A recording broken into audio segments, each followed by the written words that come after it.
Cette capsule équipement vous est présentée par Auberson. Chaque année, on tape sur le clou en disant que les bottes, c'est la partie de l'équipement la plus importante. Bien, en fait, ça commence par les semelles, Julien. Ça prend une bonne semelle pour être confortable dans ses bottes.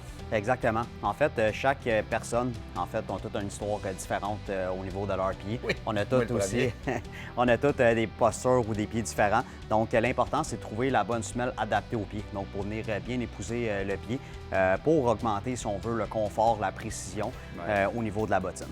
Ça, c'est une semelle qu'on retrouve normalement dans une botte de ski. Exactement. Pas trop de support là-dedans. En fait, il n'y a pratiquement aucun support. Donc, c'est une des parties que les compagnies investissent le moins. Pourquoi? C'est que justement, en ayant chacun des types de pieds différents, les compagnies s'attendent à ce que le skieur vienne choisir la bonne semelle à son pied. Donc, c'est sûr que par la suite, après avoir choisi la bottine, on va analyser le pied. Donc, on va prendre une empreinte de pied comme on peut retrouver comme celle-ci. Donc, vous pouvez remarquer qu'on a deux empreintes de pied différents. Oui, ça c'est moi, assez plat.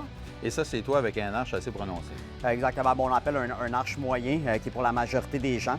Par la suite, là, justement, on va retrouver un arche faible, moyen ou élevé dans trois types de semelles différentes qu'on va pouvoir suggérer aux clients par rapport aux pieds.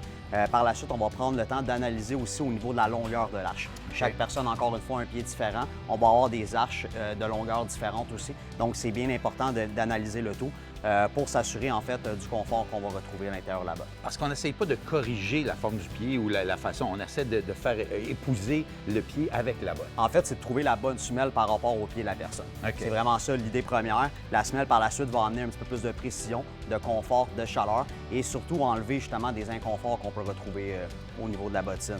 Donc ça, ce sont des semelles qu'on achète, qu'on peut installer directement sans autre manutention, mais ça, on peut les faire à son pied, là. Exactement. Fait que ça, dans le fond, c'est des semelles qu'on appelle déjà pré-moulées. Une semelle comme celle-ci arrive d'origine plate pour que justement on la moule au complet au pied du skieur. Donc, on va prendre l'empreinte du pied dans des sacs engelés.